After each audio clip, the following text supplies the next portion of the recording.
Surprise, darling, I'm home.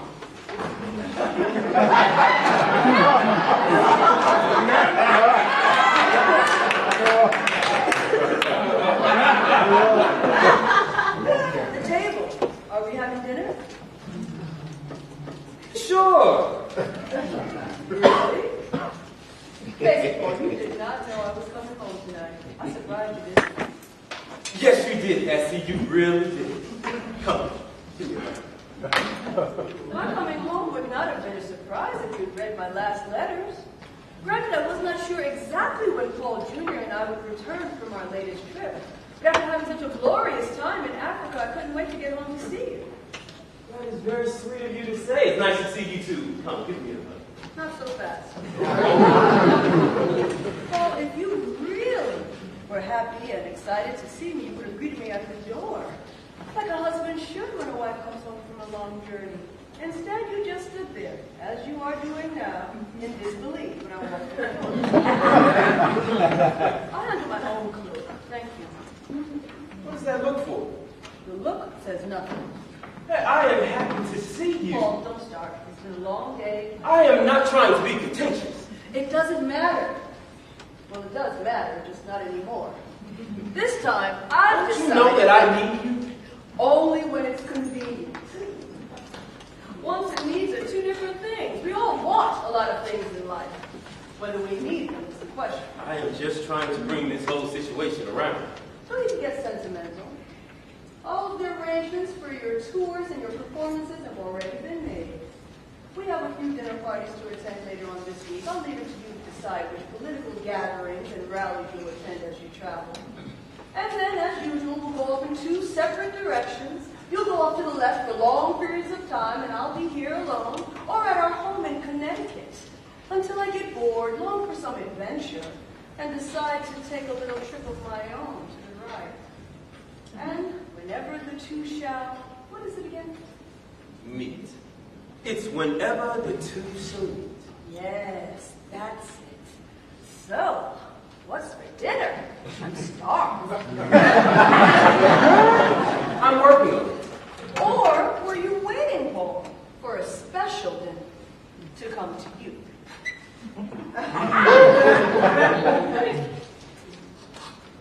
Don't you need a drink?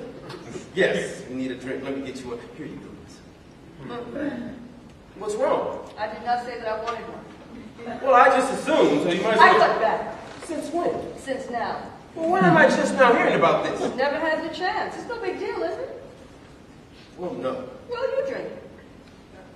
Both glasses. Why not? You can handle it. It's not like you have not done so before. Or were you entertaining earlier and drinking earlier? Are you asking or guessing? Neither. What is it? Nothing. I just am glad for once to have a night alone where you're not carried away off somewhere. For once.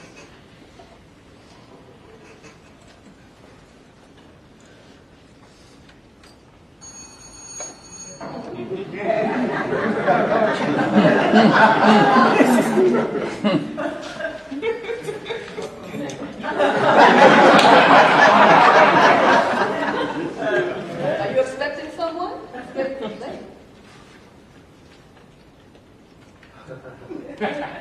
going to answer the door?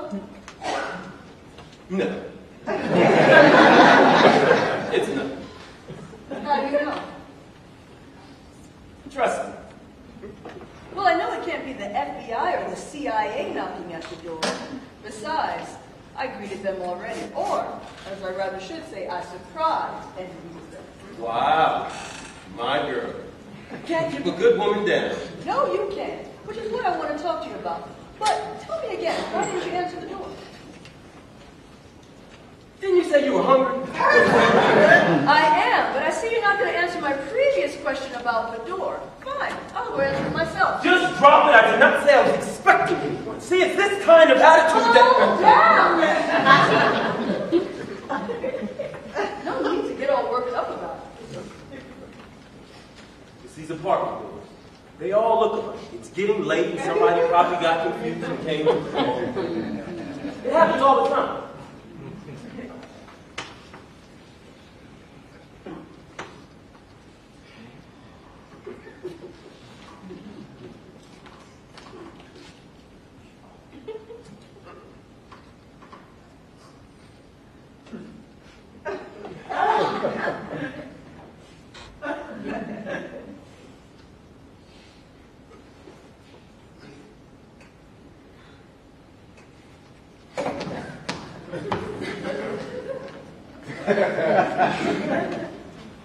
You look worried. Why should I be? That's a good question. It's not every day that someone knocks on your door twice in one night. Do you need a rest for me? No. Are you trying to get rid of me? Can I not say anything without offending you? Who's offended? I'm certainly not.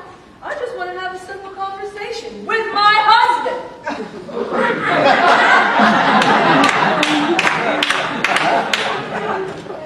I want to talk to you about a different kind of home.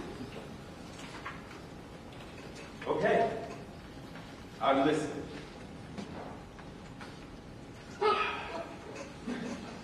Well, no matter how apart or together we are, sometimes I wonder if there's any hope for us. I often think back to the times we met at Presbyterian College, fell in love, and even eloped. I still can't believe I did that. You were this all-American football athlete and scholar. You were an enigma. I was so in love with you, and my feelings ran so deep that I gave up my own lucrative career as being the first female Negro chemist to run a lab in a major hospital, let alone giving up my dream of medical school. And when the law firm job did not work out for you, I knew I had to do what I had to for us. Thank God you had such a beautiful voice and a love for the theater. And so besides supporting you financially, I pushed you to be the best on the stage because I could see it. I believed in your work wholeheartedly. That is why I became your manager. Never in my wildest dreams did I think that I too would study acting and be in the movie Big Fella with you. So you're saying you missed the stage? No, not at all. The stage is for you. Well, what is it then? Don't you get it, Paul? I'm tired. I deserve better than what I'm getting from you. I'm tired of being just your wife in name only. I'm tired of you disrespecting me when you're around your theater friends. And I'm tired of your constant affairs with women and your lack of affection for me. Where is all this coming from? Tell me, Paul, who was at the door? Listen, it's not what you think. No, it's exactly what I think. You see, despite the rumors, I suspected something for quite some time. I knew it would be a matter of time before you would slip up and prove my suspicions. You did not expect me to come home tonight, and your actions showed it. So who was it? Was it your savvy longtime friend Frida Diamond? Or was it your Desdemona, Miss Uda Hagen? Or was it someone else? You have got to be careful of the company you keep. Your illicit affairs are going to cause you to lose your career and your reputation. Oh, you're crazy! And you are in denial! You can't even be honest with me! Why is it that you feel that you always have to go outside the marriage before you can come straight to me? Am I not worthy of being your business manager and your social functions? We have been through this before and we keep coming up empty. I've come up. We agreed to have an open marriage. Open marriage? That was your idea. You are the only one advertising it. I never wanted to be with anyone else. I only wanted to share my love with you. It's clear to me, Paul, that we are moving strictly in different directions. How so? You enjoy playing to the crowd and having your admirers hang on your beck and call. It's one thing to suspect and think about the affairs that I've been hearing, but it's another to come home, rushing home, wanting to be with my husband as he sits patiently for someone else.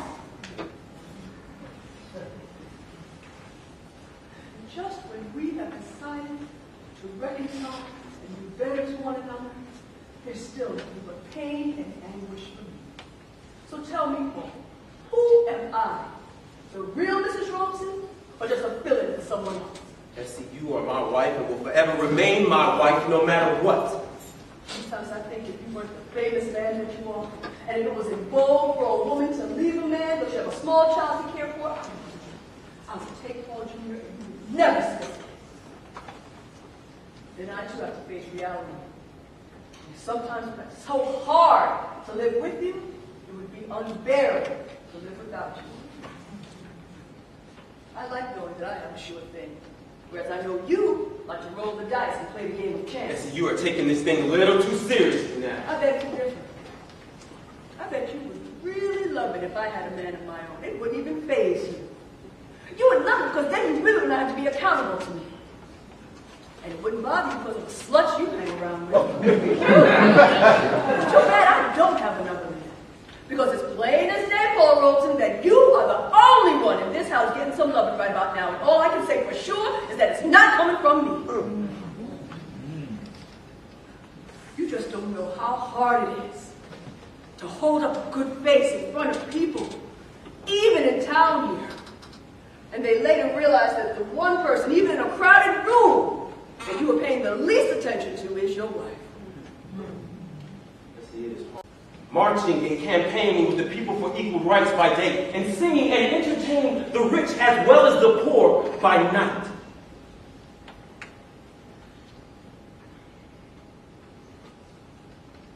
We both know that whether you are doing movies or in the theater, you have to stay focused. It's the nature of the game. This job has afforded us a lifestyle that only a few people can dream of. True, a lot of who I am today comes from you, supporting me and being there for me. You have blessed me with a son. We travel all over this world together. You are right there by my side. Together we do make a good team.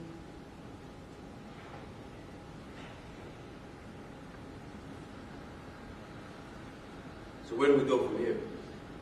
Before we go anywhere, I still have a few more questions to ask. We have covered enough in one night. Questions may be satisfactory for you, but there is more that is needed for me.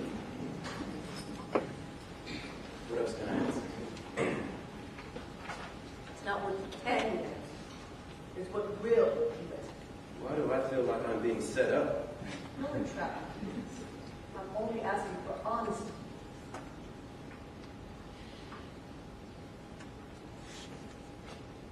Can I get you that drink? Because I definitely...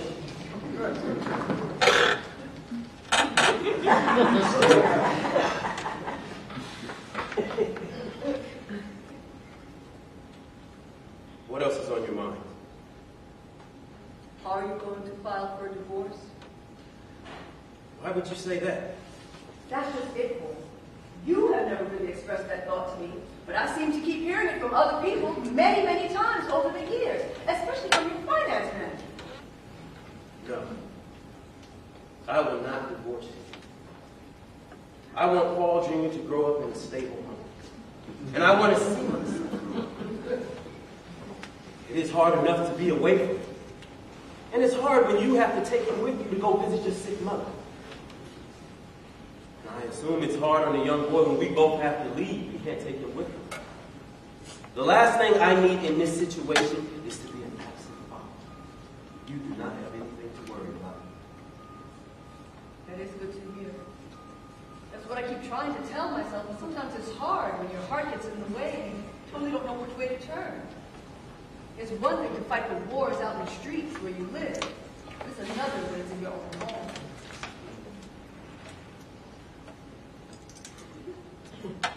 Next question. Have you totally fallen out of love with me?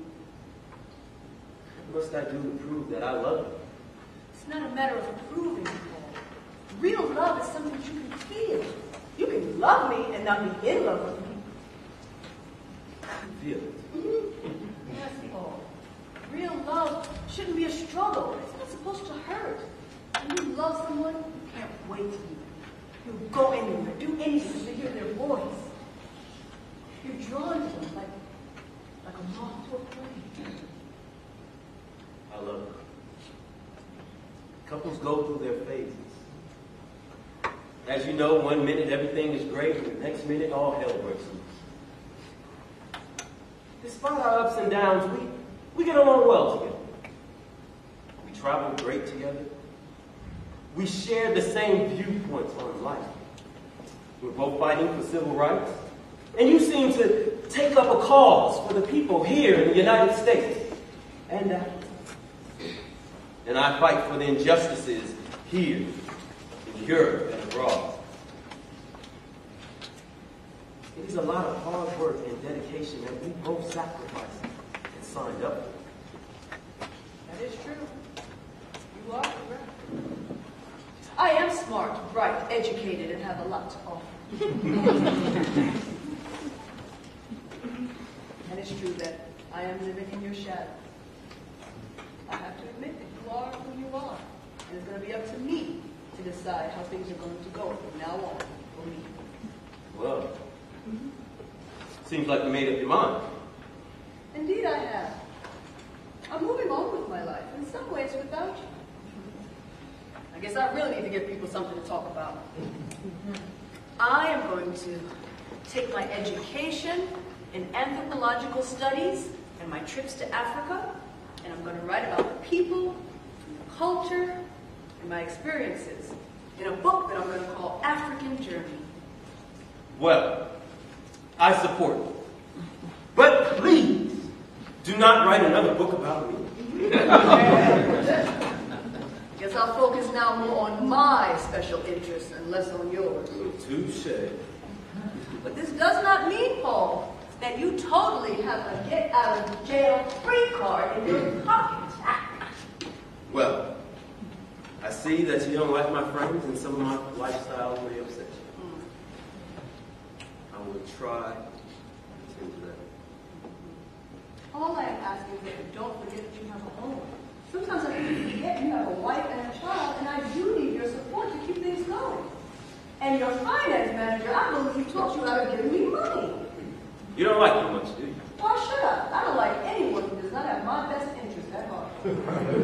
Well, I will take care of things with my accountant, and I will talk to him on how to treat you. I would appreciate that very much. I should not have to get priority mad to get your attention. I will be more attentive to you. Now, Paul, is there anything you want to ask me?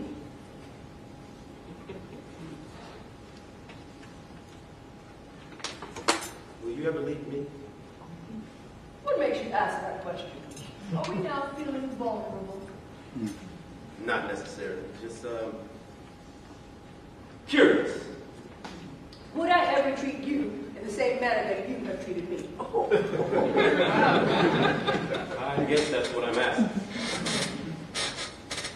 Well, I love you too much to be petty. If I never thought we could come to a common ground, I would have left you a long time ago.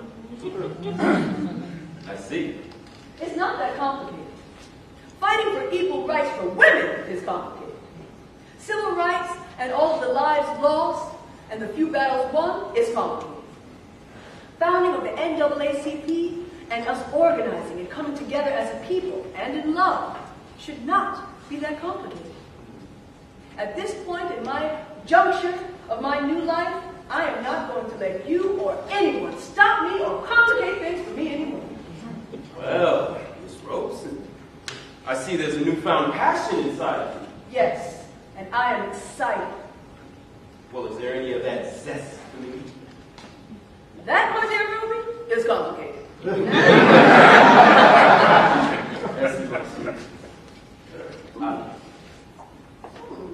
It's nice to hear you finally say it, and with feeling. Well, it's getting late. I guess I better go. Wait, where are you going?